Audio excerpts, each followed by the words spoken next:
जो इस SIT में जो लोग हैं उसे लैपटॉप से वो कॉन्फ्रेंसिंग हुई, उन्होंने मुझसे जानकारी ली। बहुत ठीक बात कही उन्होंने कि जो जो कुछ भी आपको जानकारी हो पूरी बताइए। मैंने उनको पूरी बात बता दी और उन्होंने कहा कि यदि कोई प्रमाण आपको मिलते हैं तो आप हमें अवगत कराइएगा। कल मैं कुछ कागज भी दूंगा जो मेरे पास है, और भी जो जानकारी वो भी साझा करूंगा।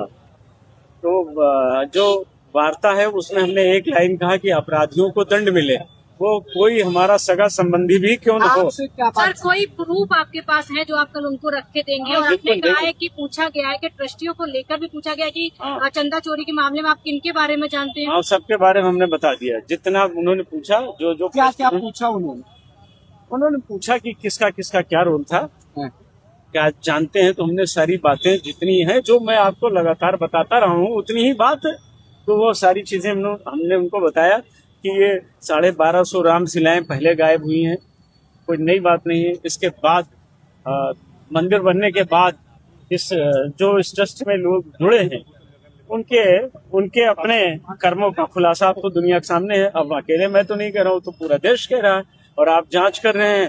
आपकी जांच में सारी चीजें सामने आ गई हैं।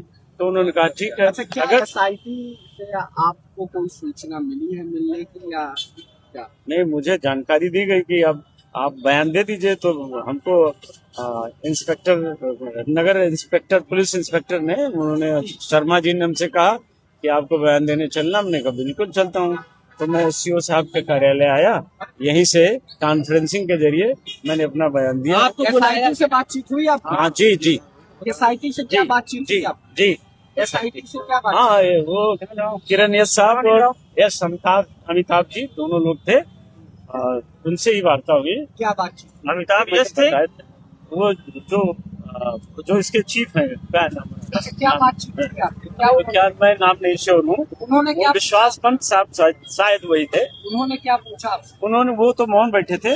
वो किरण यश साहब जो IG हैं, वो इसकी जानकारी ले रहे थे। मैंने उनको सारी चीजें बता दी और वो जो 2002 से 1250 रामशिलाओं से लेकर अब तक जो कुछ हुआ है, मैंने उनको सारी बातें बता दी डिटेल में, और कार्यवाही की अपेक्षा की है। कार्यवाही चाहते हैं इसमें। आप जिस भी तरह हमारा सहयोग और भी चाहेंगे, हम सहयोग करने को तैयार हैं, लेकिन कार्यवाही होनी चाहिए। इसीलिए अयोध्या को जो कलंक लगा, हाँ, ये जो हमारे अयोध्या के माथे पर, अयोध्या वासियों के माथे पर कलंक लगा है, ये पीला लेकर जो हम रो रहे हैं, जो हम पीड़ित हैं, जो हम अयोध्या के लोग दुनिया में कहीं जाते हैं तो लोग कहते हैं कि अयोध्या के लोगों ने भगवान राम को नहीं बख्शा है। तो ये कलंक मिटना चाहिए, ये आवश्यक है। इस कलंक को मिटाने के लिए हमें जहां भी जाना पड़ेगा, जहां जहां जिसकी जरूरत पड़ेगी, कोई पूछेगा मैं जरूर जाऊंगा, क्योंकि ये हम अयोध्या वासियों की पीड़ा है। 22 लाख अयोध्या वासियों की पीड़ा है और पूरे देश के 125 करोड़ सनातनियों का दर्द है। इसे अगर हम लोग नहीं बताएंगे, और जांच में हम सहयोग कर रहे हैं, इसीलिए मुझे अच्छा लगा कि आज मुझे बुलाया गया। मुझे प्रसन्नता है। मैं बहुत दिनों से, पिछले 1 महीने से मैं प्रतीक्षा कर रहा था कि मुझे बुलाया जाए। मेरी बात सुनी गई, मुझे अच्छा लगा, और हम अपेक्षा भी करते हैं कि हमारी FIR भी दर्ज कर ली जाए।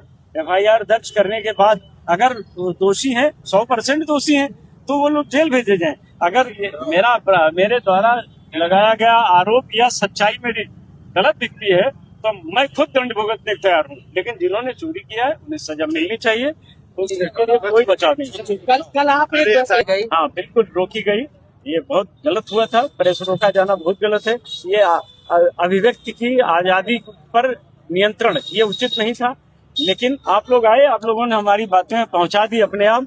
अब हम तो 23 तारीख को बधाई ना, ये बात सारी चर्चा हम करेंगे। लेकिन अब SIT ने हमसे बातचीत जो किया है, पूछताछ किया है, जानकारी ली है, हम उन्हें और भी जानकारी देंगे इसमें।